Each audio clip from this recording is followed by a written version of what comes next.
이제 오늘은 우리가 24절부터 이제 7절 부분에 대해서 함께 상고해 보도록 하겠습니다. 우리가 이제 이 믿음의 유형, 또 믿음의 형태는 참 다양하죠. 우리가 한 주님을 믿지만은 얼굴이 다 다르듯이 믿음의 형태나 내용은 믿음의 형태나 이 유형은 참 다양합니다. 근데 이제 이 다양한 그런 그 믿음의 형태를 두 가지로 이제 분류한다면, 이 주님이 그 속에 들어갔을 때 정말 그 사람이 정말 변화되면서 그 존재 중심에 주님이 왔을 때 그 사람이 따뜻하고 그 밝고 명랑한 이제 그런 사람으로, 그래서 누가 봐도 저 사람이 믿는 그리스도, 저 사람이 믿는 하나님을 나도 믿고 싶다고 하는 이런 그 한 형태가 있고, 그 다음에 또 한 가지는 이제 주님을 모시고 믿었지만은 모든 매사에 쉽게 짜증을 내고 이 경색이 되고 굳어 있는, 그래서 이 주변의 사람들에게 저는 예수는 우리가 믿고 싶지 않다, 똑같이 구원받은 성도라 할지라도 이런 걸 볼 수가 있습니다. 물론 우리가 이제 처음 주님을 믿었을 때는 그 놀라운 그 은혜를 체험하고 변화가 일어나고, 어린아이는 아무래도 자기 중심으로 움직이게 되겠죠, 이 모든 것이. 근데 조금 신앙이 커가면서 그 하나님에 대해서 알아가고 경험해 가면서 이제 서서히 주님 중심이 되고, 하나님의 하나님 되심에 대해서 신뢰와 이 사랑이 이제 더욱더 커가면서 참 나의 모든 것이 주님의 은혜구나. 그래서 이제 주님을 인격적으로 경험해 가고, 이제 사랑을 실제적으로 경험해 가면서 이제 성숙해 가는 신앙이 되겠죠. 그러나 이제 좀 더 신앙이 성숙해 가면 이제 그 하나님을 위해서, 나를 사랑하시고 나를 위해서 이런 엄청난 은혜를 베푸신 주님을 위해서 우리가 이제 나 자신을 기꺼이 드리고 싶은 그런 소원과 열정이 우리 가운데 이제 일어나게 될 것입니다. 그래서 모든 것이 나 중심으로 움직였던 그런 신앙이 이제 태양 중심으로 움직인 것처럼 이제 주님 중심으로 내가 움직여가는, 여러분이 베드로나 이 사도 바울이나 또 모든 제자들이나 모든 믿음의 선제를 보면 처음부터 그렇게 그렇게 되질 않거든요. 이런 단계를 거치면서 그 신앙의 인격이 변화되는 걸 볼 수가 있습니다. 그래서 어떻게 보면은 이제 24절에 오늘 이 본문에 나타나는 말씀은, 물론 이제 모든 성도들이 이 주님의 일꾼으로서 교회를 위해서 고난을 받고 이렇게 하지만은, 그러나 여기는 이제 굉장히 그 성숙한 바울의 그 위치를 이렇게 말씀해주고 있습니다. 오늘 우리가 이제 이 본문을 통해서 먼저 이제 세 가지 정도를 이제 생각을 해보려고 합니다. 여기 이제 우리가 23절에는 그 마지막 부분에 복음의 일꾼 이런 말씀이 있었고, 그 다음에 25절을 보면 이 교회의 일꾼이라는 말이 나오고 있습니다. 우리가 이제 에베소 3장을 보면서도 사도 바울이 하나님의 능력으로 말미암아 또 하나님의 은혜로 말미암아 내가 복음의 일꾼이 되었다, 이런 말씀이 나오고 있는데, 이제 오늘 이 본문에서도 자기를 이 사도 바울의 그 삶의 정체성을 나는 이 복음의 일꾼이다, 그리고 나는 이제 이 하나님의 교회를 위한 일꾼이다, 이렇게 이 말을 하고 있습니다. 사실은 이 복음이라고 하는 것은 여러분이 어떤 것입니까? 우리가 그동안 쭉 1장에 살펴봤지만 이것은 하나님께서 긴 그 영원 속에서 계획하시고, 그리고 한 역사의 한 시점에서 아들을 통해서 이 성육신하게 하시고, 그리고 아들의 구속, 십자가를 통해서 이루신 이 구속, 이 어마어마한 이 하나님께서 사람들에게 자기 계시의 이런 표현이 바로 이 복음이고, 하나님은 우리 인간을 향한 이 구원의 계획, 이 사랑, 모든 것이 이 복음 안에 적나라하게 드러나 있는 것입니다. 우리는 이 복음을 이제 깨닫게 되고 이 복음 안에 들어온 자들이에요. 이 사도 바울이 복음의 일꾼이다.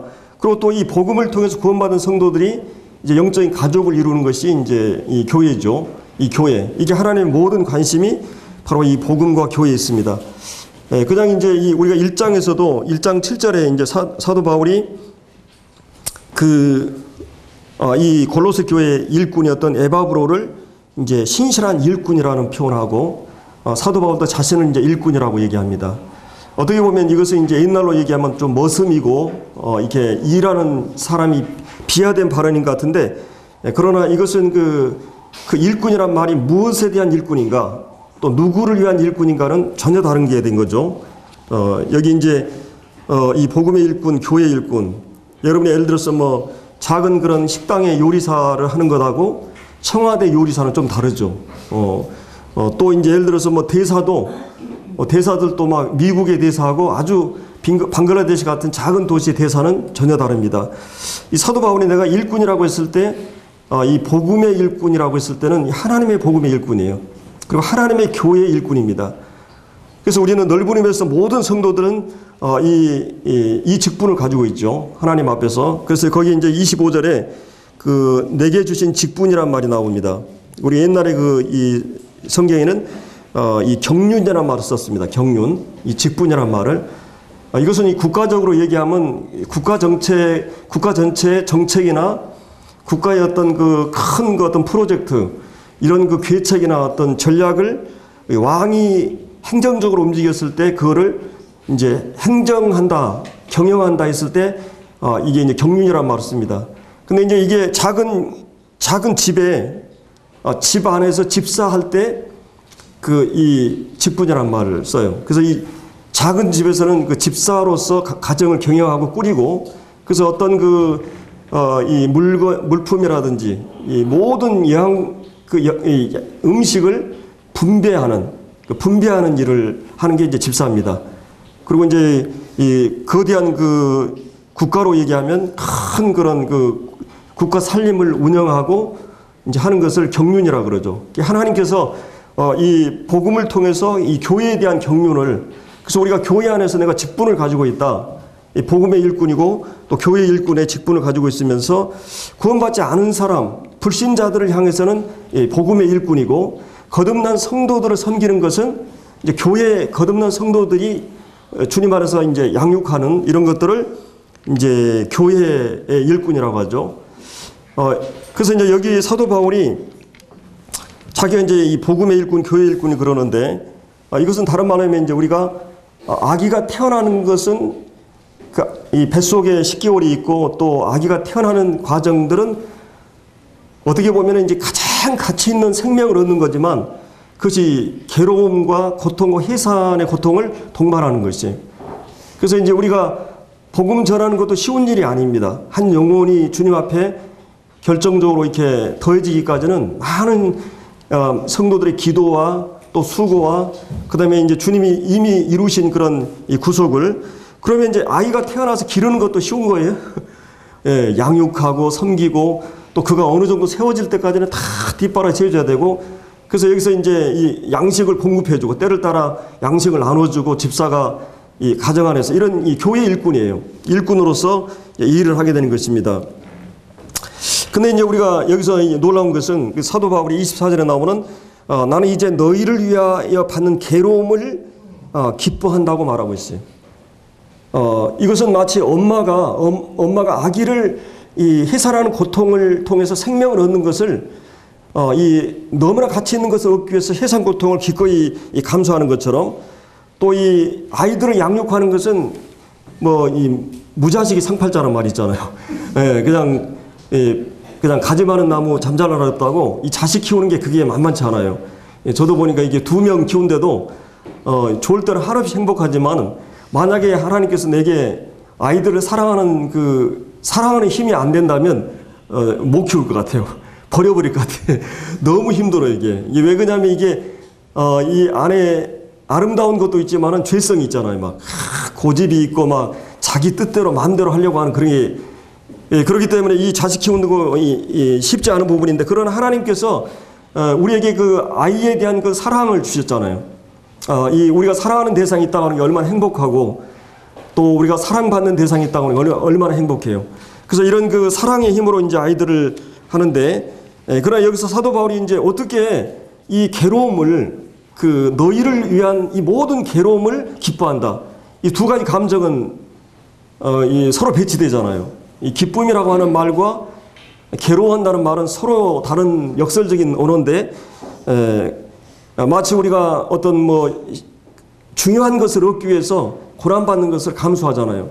내가 자격증을 얻는다, 어떤 훈련의 과정을, 올림픽이라든지 어떤 가치 있는 유익을 위해서 내가 기꺼이 괴로움이나 이런 것들을 그 궁극적인 목적을 위해서 인내하면서 즐거워하면서 그 목표를 향해서 참아내는 것처럼 사도 바울은 영혼을 얻는 것처럼 가치 있는 일이 없죠. 또 교회 성도들이 하나님 안에서 아름답게 세워지는 것처럼 귀한 일이 없는 것입니다. 그래서 이 사도 바울이 지금 오늘 이 본문에서 나는 너희를 위해 받는 괴로움을 기뻐한다고 이렇게 말을 하고 있어요. 자, 우리가 이제 여기 24절에 그 그리스도의 남은 고난, 그러면 주님이 십자가에서 고난을 받으셨잖아요. 얼마나 모진 고난을 받으셨습니까? 그 주님이 사실은 인간의 몸을 입은 자체가 고난이에요. 마치 이것은 이 왕이 이 평복을 입고 그냥 그 시궁창 같은 사람들 속에 들어가는 것 같은 것이고, 마치 우리 사람이 돼지 우리에 들어가는 것 같은 거예요. 주님이 인간의 몸을 입으셨다고 하는 자체가 이 악이 실제하고 있고 악의 소굴로 뛰어들어가는 거룩한 하나님께서 이 죄인들과 함께하는 것은 가장 고통스러운 일이에요. 그러면서도 얼마나 주님이 그 이 고난의 이 십자가를 통해서 그 이 못이 박히고 또 이 온갖 모욕과 수치와 조롱과 희롱을 받으면서 그 주님이 마지막 십자가에 죽으면서 이 온 몸과 그리고 이 온 그 인격의 무시를 받고 그 영혼이 하나님께 버림받는 최악의 고통 속에 들어가면서 이 죄에 대한 그 값을, 죄에 대한 형벌을 죽음으로써 치러 주시는 이 주님의 고난은 말을 할 수 없어요. 그때 그 무리들이 그 주님을 십자가에 못 박혔네. 우리 찬송가 있잖아요. 주님이 한 걸음 한 걸음 그 악인들이 우리 주님을 그 짓누르고 그 시편 22편에 보면 얼마나 주님이 고통스러운 이 그리스도의 고난에 대해서 우리가 생각할 때 우리가 사복음서에서 한 3분의 1, 4분의 1 정도를 주님의 십자가의 고난을 집중적으로 묘사를 합니다. 여러분 패션 오브 크라이스트를 보면서 주님이 얼마나 고통을 당했는가. 아무도 이 눈물을 흘리지 않는 성도가 없었을 거예요. 그분이 왜 저렇게 고난을 받으셔야 했는가? 바로 나의 죄 때문에, 나 때문에.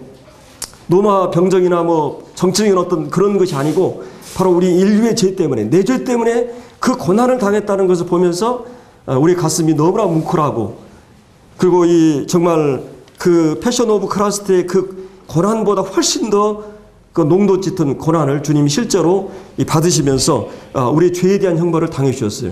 이 그리스도의 고난, 그 고난은 완벽한 고난이었고 거기에 추가할 수 없는 완전한 고난이었어요. 구속은 완전하게 이루어졌어요. 근데 여기 보니까 24절에 뭐라 그랬어요? 이 그리스도의 남은 고난이 있다는 것이에요. 구속을 완성하셨고 더 이상 이제 추가할 수 없는 이 온전한 구속을 이루었는데 이 남은 고난, 이것은 이 구속을 이루신 이 복음을 이제 전달해 가지고 그 사람들이 거듭나게 되고 이 완전한 복음을 전하면서 거듭나게 되고 그 구원받은 사람들이 영적으로 세워지는 과정에서 여전히 이 주님이 머리로서 그리고 이 몸된 교회 지체들을 통해서 그 일을 이루어 가시는 과정에서도 십자가의 원리를 통해서 고난의 과정을 통해서 이루어집니다. 그래서 이 그리스도의 남은 고난을 사도 바울은 자기 육체에 이제 채운다고 말하고 있어요. 자, 그래서 이제 주님이 이런 고난을 우리 위해서 당해 주셨는데 교회는 어떤 곳인가? 교회란 무엇인가? 또 이 교회가 어떻게 시작되었는가? 우리는 이제 잘 알고 있죠. 그리고 교회가 오늘의 이르기까지, 이 복음이나 이 교회가 오늘의 이르기까지 많은 숨은 봉사와 희생에 의해서 이 교회의 생명의 명맥이 우리에까지 이르게 된 것입니다. 그래서 이제 교회 모든 사람들을 일컬어 우리는 넓은 의미에서 우리는 교회의 일꾼이에요. 자, 이 교회는 그 일꾼의 이 자질과 역량에 따라서 교회의 질이 좌우됩니다. 그래서 이제 교회의 일꾼이 누가 되느냐 하는 것은 굉장히 중요한 부분이고, 또 교회의 일꾼이 갖춰야 될, 일꾼으로서 갖춰야 될 이 사도 바울이 갖추고 있었던 우리가 몇 가지를 한번 생각을 해보겠습니다. 먼저 이제 이 사도 바울은 무엇보다도 이제 26, 7절에서 이 사도 바울은 교회의 비밀을 그는 알고 있었습니다. 이 교회의 비밀. 자, 여기서 이 비밀이라는 말은 어떤 말일까요? 예수 그리스도를 이제 여기서 비밀이라고 그럽니다. 27절에 나오죠. 하나님이 그들로 하여금 이 비밀의 영광이 이방인 가운데 얼마나 풍성한지를 알게 하려 하심이라. 이 비밀은 너희 안에 계신 그리스도니 곧 영광의 소망이니라. 자, 이 복음은 아주 큰 비밀이에요. 원래 이제 이 비밀이란 말이 영어 시크릿이라는 단어가 아니라 미스테리라는 단어예요. 시크릿이라는 단어는 누구만 서로 비밀이 안다는 말을 할 때 시크릿이고, 미스테리란 말은 이 보면서도 그 이해나 설명이 안 될 때 우리는 미스테리라고 그래요. 그러면 예수님이 역사 속에 오셨어요. 겉으로 보기에는 다 똑같아요. 인간하고. 뭐 별로 그렇게 뭐 성경의 말씀 보면 예수님이 그 어떤 그 외모도 그렇게 아주 잘생긴 건 아니었던 것 같아요. 주님이 풍채도 없고 볼만한 것도 없고 뭐 마른 땅에 나온 순같이 메마르고, 이사야 53장에 나오죠. 사람들이 아무도 관심을 갖지 않고 예수님 말에 귀를 기울이지 않았어요. 믿지 않았다 그랬어요. 실제 예수님 오셨을 때 그랬죠.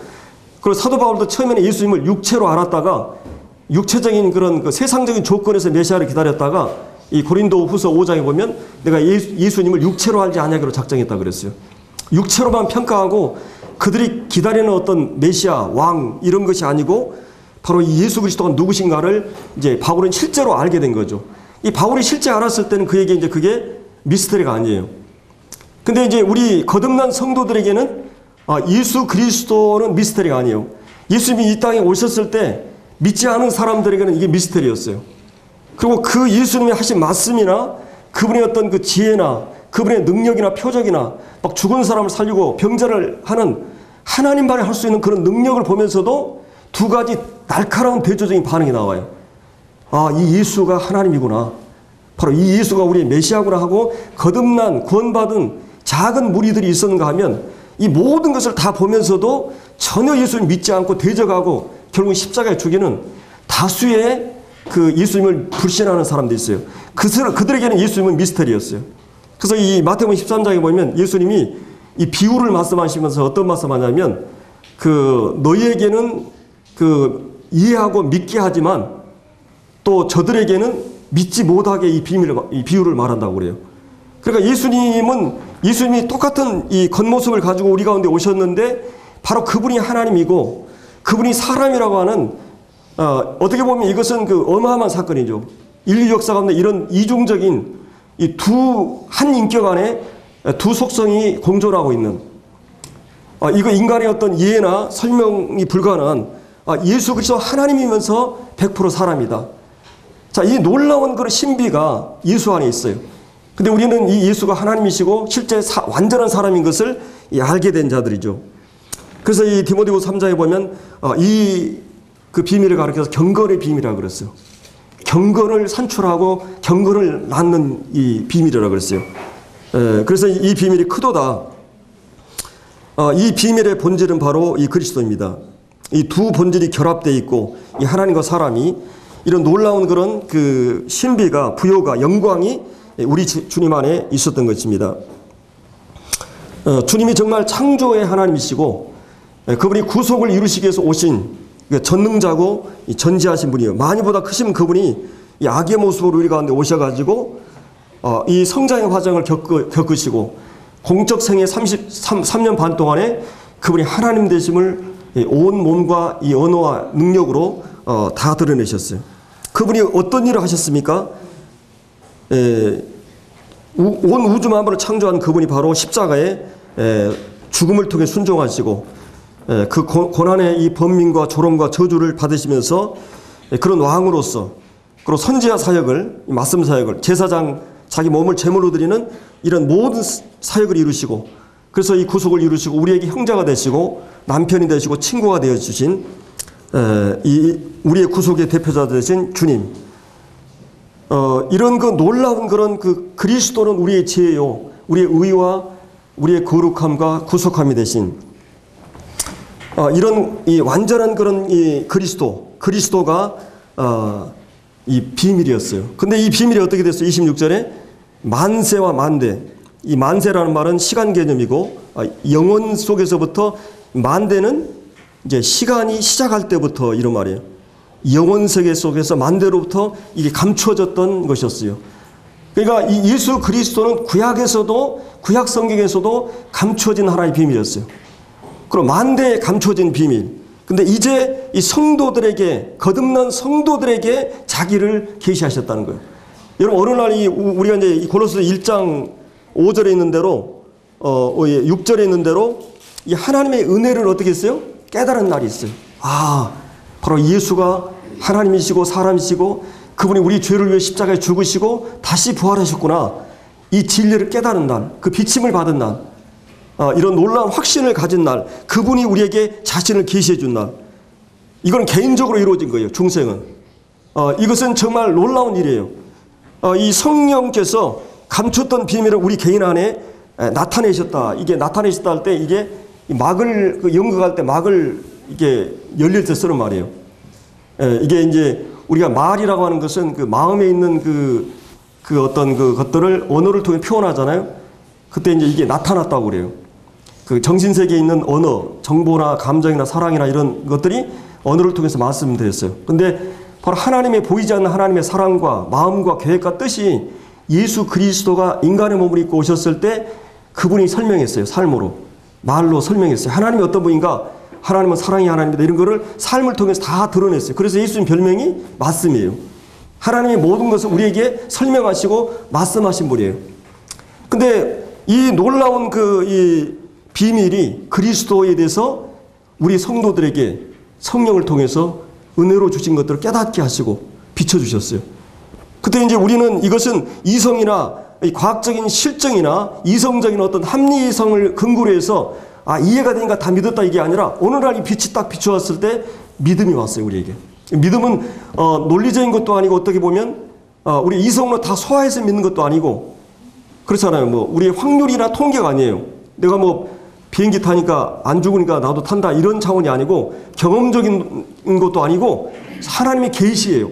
어느 순간 이 사실이 믿어졌어요. 천국에 대한 영적인 세계에 대한 하나님에 대한 보이지 않는 모든 것에 대해서 당연하고 사실처럼 믿어졌어요. 이게 기적입니다. 이게 하나님의 성령이 우리에게 이런 믿음을 주셨어요.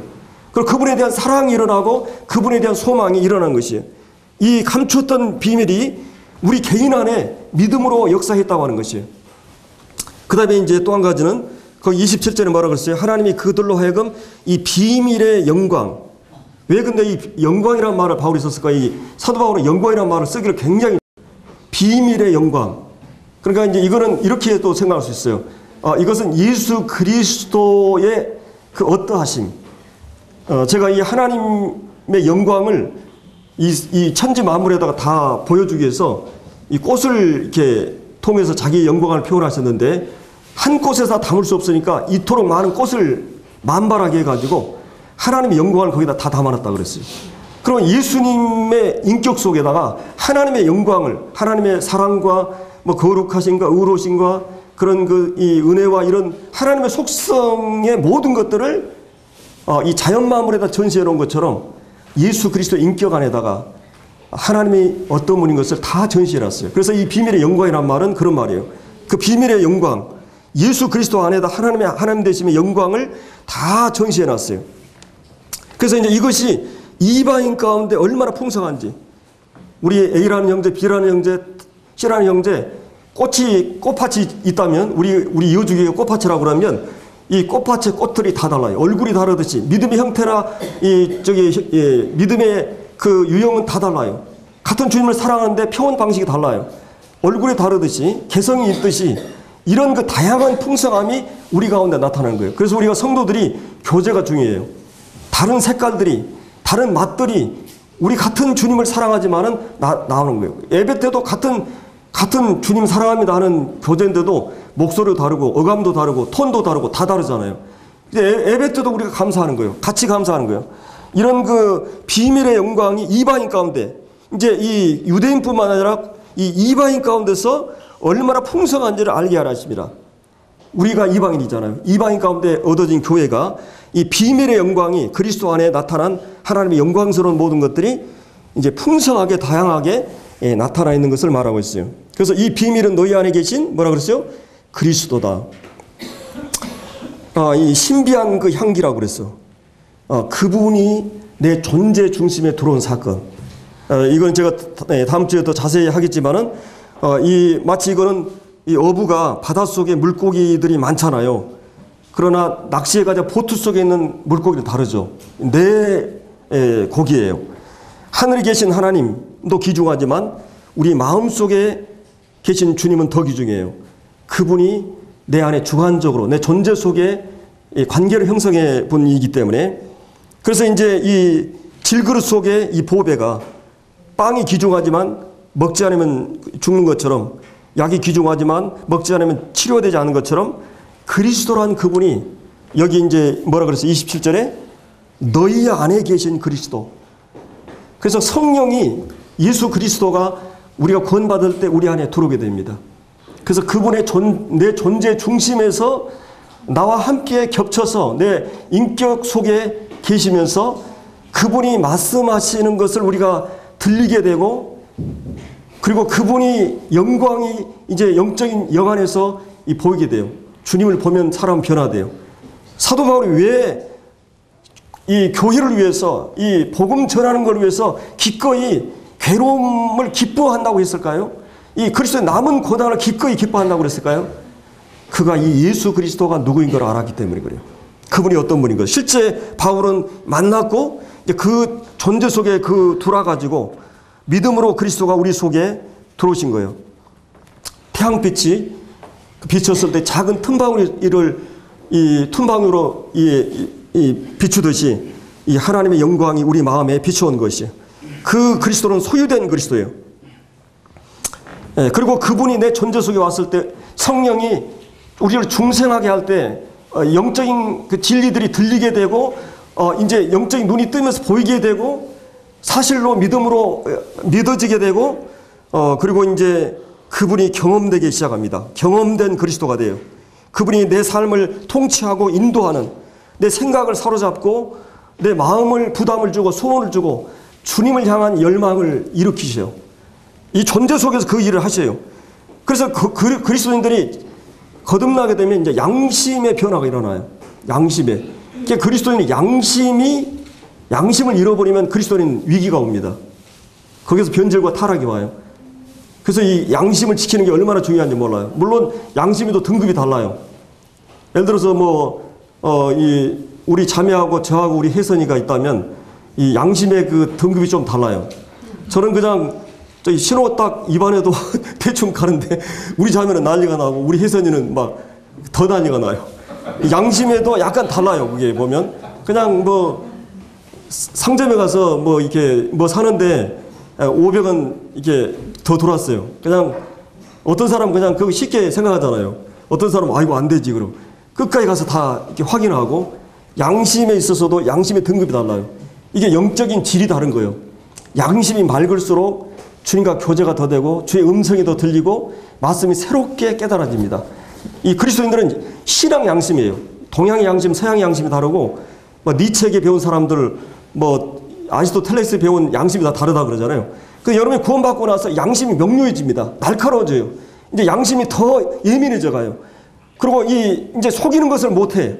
그리고 그리스도인은 속이면 막 괴로워요. 무거워요. 마음이 막 답답해. 이 양심을 지키는 게 얼마나 중요해요. 왜냐하면 양심에다 믿음을 담기 때문에. 믿음의 변질은 양심의 변질로부터 와요. 우리가 쉽게 이제 생각하면 우리 에베소서 4장에서도 쭉 봤지만은 이 양심 속에 그분이 말씀이에요. 양심이 무너지면 이제 이 성령을 저버리게 되는 것이에요. 그렇기 때문에 양심이 얼마나 중요한지 모릅니다. 그래서 우리를 이제 우리 속에서 점차 영혼을 점령해 가시고 그 놀라운 그런 이 주님 영적인 그런 것들을 이 맛을 보게 돼요. 그리고 그 맛은 세상의 즐거움과 비교 안 돼요. 세상도 즐거움이 많잖아요. 또 우리도 이 먹는 즐거움, 커피 마시는 즐거움, 또 이 행복한 것들이 많잖아요. 또 같이 낚시도 가고 어디 내일도 타러 가고 이렇게 재밌는 일들이 있지만, 그것도 재밌지만 그러나 영적인 즐거움이라는 건 말로 할 수 없어요. 말씀이 깨달아지고 말씀이 우리 안에 사로잡을 때 이 주님을 알게 되고 그리고 우리가 우리 이번에 그 전도 한 달에 한 번 가는데 성도들이 늘 그런 부담이 있는 거죠. 전도하고 싶은데 전도 용기가 안 나잖아요. 근데 일단 가서 옆에 따라만 다녔는데도 아이고 마음이 시원하다고 그래. 다 아무것도 안 했는데도 내가 이렇게 뭔가 주님을 위해서 내가 이렇게 시도한 것이, 말씀을 순종할 때 우리 기쁨이 막 더 오게 되잖아요. 너희 안에 계신 그리스도, 이 영광스러운 이 그리스도입니다. 이 주님이 이제 여기 27절에 보면 영광의 소망이라 그랬어요. 영광의 소망. 언젠가 우리가 이 주님의 영광을 바라보고 있어요. 주님의 영광을 바라보고 있어요. 이 그리스도를 내 존재 속에서 내가 보지 육신적으로 가시적으로 물리적으로 보지 않지만 그분이 영으로 말씀한 걸 우리 명료하게 들어요. 명료하게 들려오는 그분의 음성, 그리고 소원과 이런 걸 우리 부정할 수 없어요. 만약 성도들이 그런 것이 끊겨버리면 주님과 교제가 단절되는 것이에요. 그러면 마음의 황폐함이 있어요. 그러니까 영과 인격과 육체가 있잖아요. 그러니까 이 인격이라고 하는 혼이라고 하는 것은 영과도 연결되어 있고 그 다음에 육과도 연결되어 있어요. 육의 소욕이 있어요. 뭐 내가 이제 뭐 이 성적인 거라든지 먹는 거라든지 또 이 지식이라든지 세상적인 많은 경험이 있어요. 근데 이 인격이라고 하는 것은 지성과 감성과 이런 걸 통해서 개발이 되면 거기도 많은 게 풍성하게 돼요. 근데 영의 통로를 통해서 공급이 안 되면 이 인격은 황폐하게 되고 메마르게 돼요.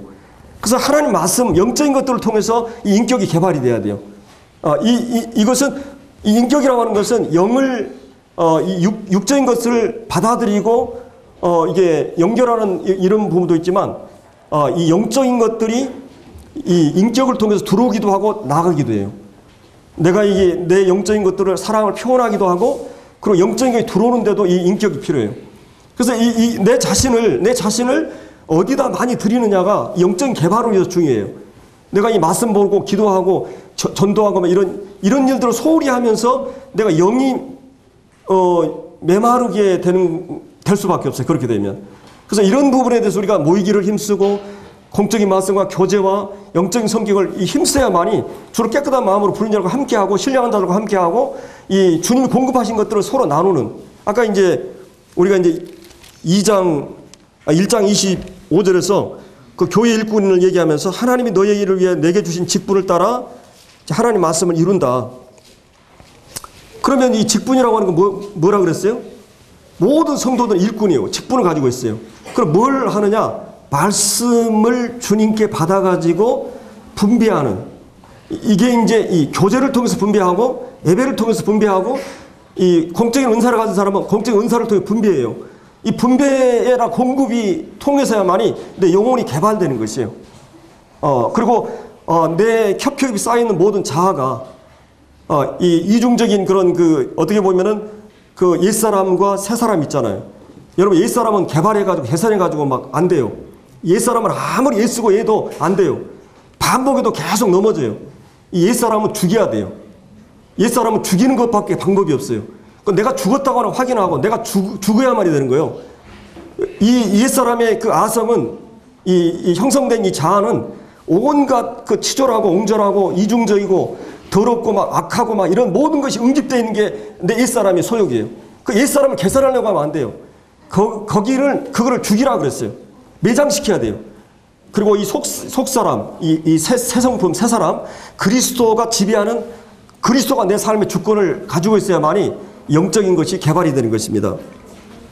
그래서 이제 이 영광의 이 그리스도가 구원받을 때 우리에게 26절에 계시되었고 우리에게 주님이 어떤 분인 것을 내가 알게 되었고 27절에 나오는 그 비밀 영광이 이방인 가운데 구원받은 사람들 가운데 풍성하게 다양하게 나타났을 뿐만 아니라 바로 그분이 내 존재 중심에 오셔서 나에게 경험되고 항상 동행하는 것이 성령으로 중생하고 성령으로 내주하고 성령으로 인쳐요.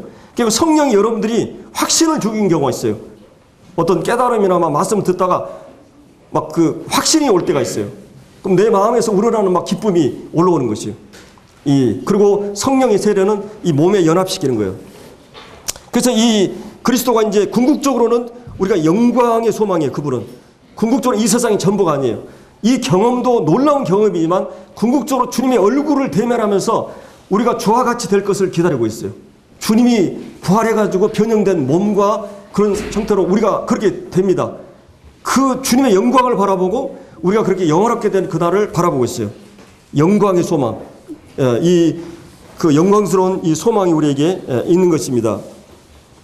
그래서 우리가 이 교회의 비밀을 이제 우리는 알게 된 자들이에요. 이 주님이 어떤 분인 것을 알게 된 자들이에요. 그래서 이렇게 됐을 때 이제 거기에 그 25절에 나오는 교회 일꾼으로서 모든 성도들은 분량의 차이가 있지만 그 분량만큼 자기에게 경험되고 자기에게 주님이 계시된 그 주님을 공급하고 분배하고 나누는 분기실. 우리에게 주신 기업은 주님 천국이 또 되지만 예수 그리스도가 우리의 분기실 기업이에요. 여호수아에 보면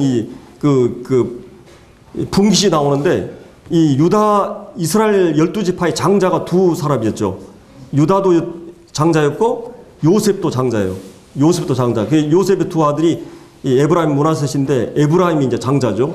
근데 이 에브라임은 자기의 기업, 그리스도를 소유하고 기업을 분배받을 때 자기는 이 유다는 어떻겠습니까? 이 갈렙이 이 산지를 내게 주소서 헤브론을. 그리고 안악자손이 있고 철병거가 있고 가장 어려운 이 땅을 내게 주소서. 그리고 헌신과 희생을 통해서 이 기업을 쟁취합니다. 근데 이 에브라임은 자기 어떤 신분이라든지 그런 거 약속만 붙들고 하는 것이에요. 성도들이 정말 내가 고난을 받고 희생하고 이렇게 해가지고 주님을 실제 경험해가지고 그 경험된 주님하고. 그래 에브라임은 여러분 역사를 보세요. 이 전쟁할 때 항상 도망간 게 에브라임이었어요. 그리고 뭐 이스라엘 12지파 싸울 때 항상 딴청 피다가 왜 나 안 데려갔냐 그러고 뭐 기드온에 대해 싸움 걸고 말이지. 누구죠? 누구죠? 갈렙인가? 예. 입다. 그래가지고는 입다는 그냥 이 에브라임 완전히 작살냈죠. 기본은 이렇게 너희들이 이 만물이라고 뭐 그러면서 이렇게 칭찬하잖아요. 그게 에브라임 같은 신앙을 가지면 안 되죠. 그냥 권리만 찾아먹으려고 희생을 하지 않고 고난받고 이런 거 없이. 그러니까 이 갈렙은 그러지 않았어요. 사실은 갈렙은 어떤 사람이었어요? 원래 유다 지파가 아니더라고요. 이방인이었어요. 이방인인데 그가 당당히 유다 지파에 속하게 되고, 그 다음에 여호수아하고 갈렙을 봤을 때 객관적으로 성경을 분석해 보면 이 갈렙이 훨씬 훌륭한 분이에요. 근데 여호수아를 하나님이 리더로 세운데도 불평하지 않아요. 85세 나이에 이 땅을 점령하잖아요. 그래서 그래서 우리가 주님이라고 하는 어마어마한 약속이 주어지고 주님이 내 안에 계시고 이러지만 내가 정말 희생하고 헌신하고 고난을 받고 이렇게 해서 쟁취하고 누리고 나누는 그런 그리스도를 가지고 나누었을 때 그거는 질이 달라요. 교제가. 이 분배가. 그래서 25절에 나오는 이런 내게 주신 경륜, 직분, 이 하나님 말씀을 이루는.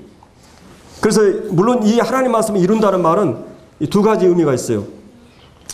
하나님의 뜻을, 하나님 말씀을 우리의 삶에서 주님이 이루셨듯이 이루는 것, 사랑을 실제 이루고 또 거룩을 이루고 또 하나님의 뜻을 이루고 기도를 통해서 이 하나님 말씀을 이루는 것이 궁극적으로 우리에게 아버지 뜻을 이루는 것이 우리의 목적인데, 또 한 가지는 이제 이 성경을 보면 이 교회와 몸이라고 하는 것은 비밀이죠.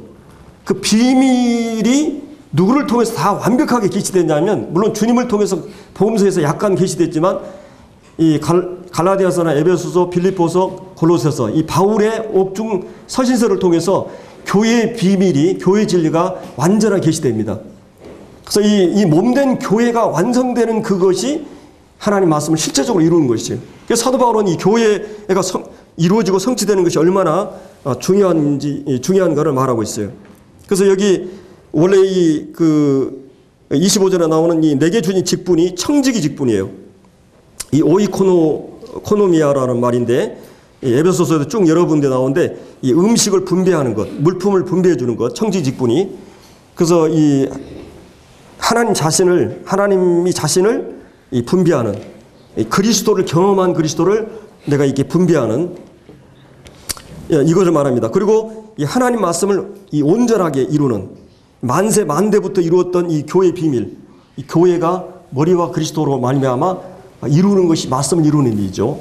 그래서 이제 이런 이 말씀이 우리 안에서 실제적으로 소화가 되고 또 이 말씀이 내 안에 인격화되고, 그래서 이 말씀화되는 내 인격이 이것이 말씀을 이루는 것, 내 개인 안에 이루어지고, 그다음에 말씀을 전하는 걸 통해서 복음 전도를 통해서 또 이 교회가 세워지는 걸 통해서 주님의 몸이 세워지는 것을 이제 보게 됩니다.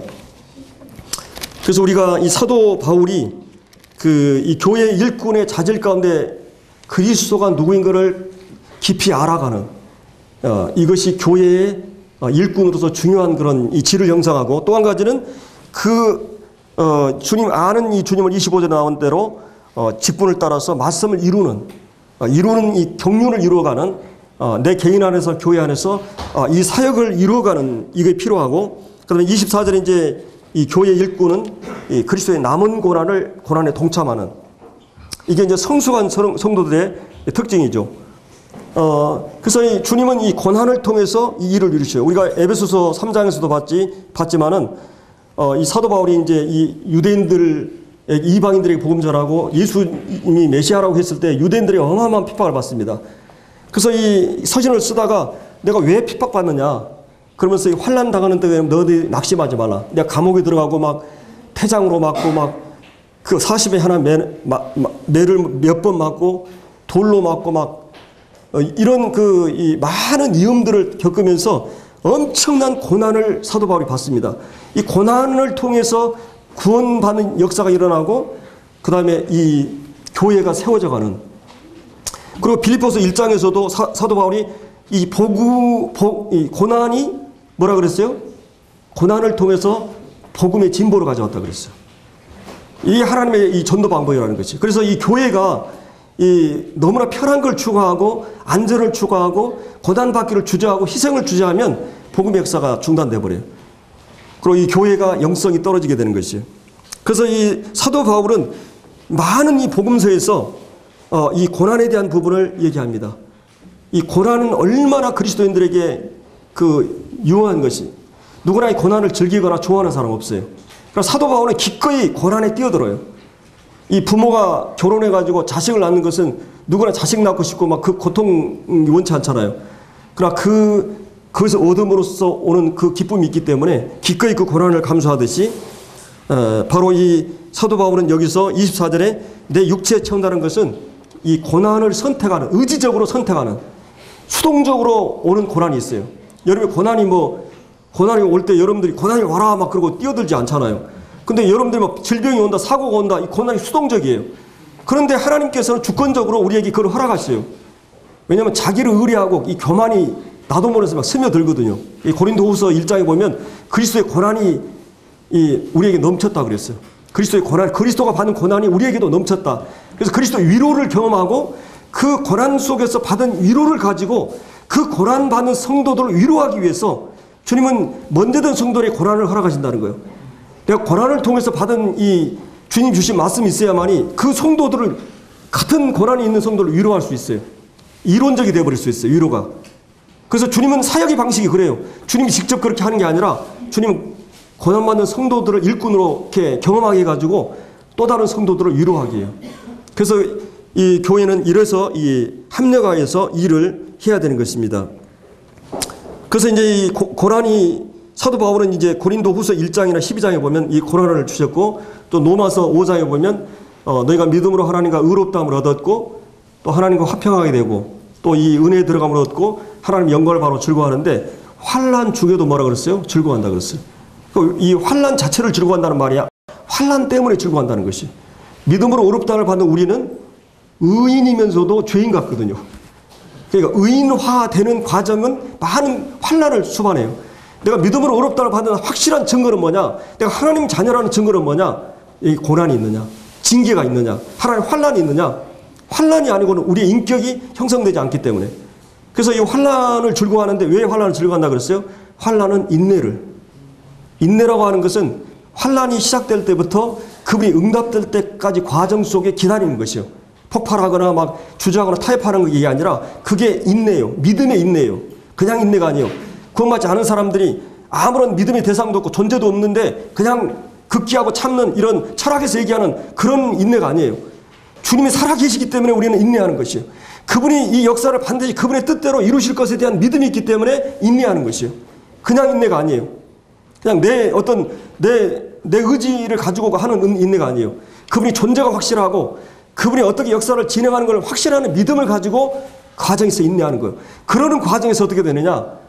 그 인격이 연단이 되는 것이에요. 연단이라고 하는 인격이란 말이에요. 실험을 통해서 증명된, 점검이 된 걸 얘기해요.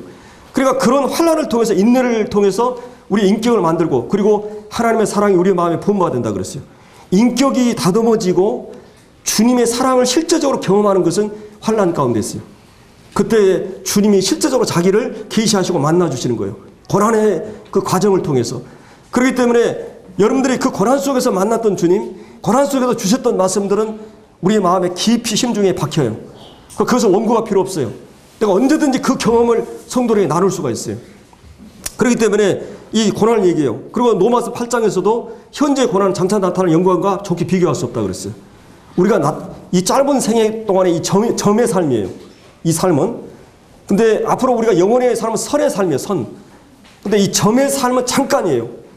마치 무슨 물건이 잠깐 있다 타져버려서 재가 되듯이 우리의 이 몸이라고 하는 건 잠깐 한순간에 7, 80년이 지나고 재가 되듯이 흙이 돼버려요. 사라져버려요. 그러나 진정한 우리의 삶이 우리를 기다리고 있어요. 그 삶의 영광을 바라보고 우리가 있는 것이에요. 그 날을 준비하기 위해서 주님이 이 땅에 우리의 삶을 허가했기 때문에 그렇기 때문에 여기서 이제 사도 바울은 24절에 이 그리스도의 남은 고난을 그 몸된 교회를 위해서 여러분의 삶의 목적이 분명해야 돼요. 이 몸된 교회를 위해서. 이것이 모든 삶의 초점이고 동기고 목적이어야 돼요. 같이 해야 돼요. 이 교회를 위해서. 그리고 결국은 여러분의 모든 인생에 남은 주님 앞에 갔을 때 뚜껑을 딱 열어봤을 때 남는 것은 바로 교회를 위해서 복음을 위해서 사는 삶이에요. 물론 그렇다고 여러분들이 일상의 직장이나 또 일상의 가정의 삶이나 이런 것들이 교회의 삶이라고 하는 건 한정되어 있어요. 시간 공간이. 뭐 일주일에 한 번 혹은 두 번 결국 그렇게 그리고 활동하는 것도 많이 제한이 되어 있어요. 또 사역도 많이 분량에 따라 다 제한이 되어 있어요. 그러나 중요한 것은 여러분이 그런 중심을 가지고 삶에서 주님 앞에 주님을 섬길 때 이거는 교회를 위한 삶이 되고 모든 목적을 거기에 초점을 가지고 이 사는 삶이 되는 것입니다. 그래서 이제 여기 어떤 분이 그런 말을 했는데 정말 이 세상의 희망은 바로 문명의 발달도 아니고 이 컴퓨터나 TV나 많은 이런 발달도 아니고 의술의 발달도 아니고 질병을 치료하는 또 이 정치도 아니고 이 교육도 아니고 하나님이 세상을 변화하기 위해서 이 땅에 주신 유일한 소망 바로 이 영광스러운 교회입니다. 교회를 통해서 구원받지 않은 사람들이 변화되고 거듭난 성도들이 말씀 안에서 주님의 형상으로 닮아가는 이것이 아니고는 세상에 희망은 없어요. 모든 것은 잠깐에 사라진 그 일을 위해서 살 뿐이에요. 그래서 이제 어떤 분이 입양소에서 여러 아이들이 있어가지고 이제 아이를 하나 입양하기 위해서 이 중년 부부가 갔어요. 이 가이드가 이 소개를 합니다. 이 애는 잘생겼어요. 머리도 좋고 성품도 좋고 건강하고 식성도 좋고 온순하고 좋은 부모들이에요. 다 막 소개를 합니다. 근데도 그냥 별로 신경을 안 써요. 그래서 이 중년 부부는 이제 이게 다 설명을 듣다가 다시 이 구석지에 있는 한 아이에게 눈이 갔어요. 그래서 이 중년 부부는 이 구석에 앉아 있는 아무에도 관심을 받지 않는 이 선천성 전응아 소아마비 아주 못생긴 그 아이를 관심을 갖고 그 아이를 선택합니다. 그리고 그 아이를 키우겠다고 아픈 아기를 이 품에 안고 떠나면서 하는 그 말이 있었어요. 우리의 사랑을 담을 좋은 그릇을 소개해 준 것을 감사합니다. 내가 사랑을 쏟을 수 있는 이 대상을 주신 것을 그래서 그 그릇을 넓고 깊고 아름다워 우리의 사랑을 마음껏 담을 수 있는 이거에 있어서 행복하다고 그 부부는 떠났습니다. 우리는 조건을 따라 사랑하고 내가 사랑할 만한 사람을 따져 사랑하지만 우리의 사랑을 필요로 하는 연약하고 허물이 많고 이런 사람들을 담을 수 있는 이 육체 다 채운다는 말은 꽉꽉 채운다는 가득히 채운다는 말이에요. 물을 가득 채우듯이 빈틈없이 넘치도록 모자람 없이 이게 충만하게 채우듯이 바로 하나님의 사랑으로 우리의 마음을 채우고 우리가 섬길 대상들을 이 교회를 위해서 이 그리스도의 남은 고난을 내 육체에 채우는 여러분의 삶이 생애가 되기를 바랍니다. 기도하고 마치겠습니다.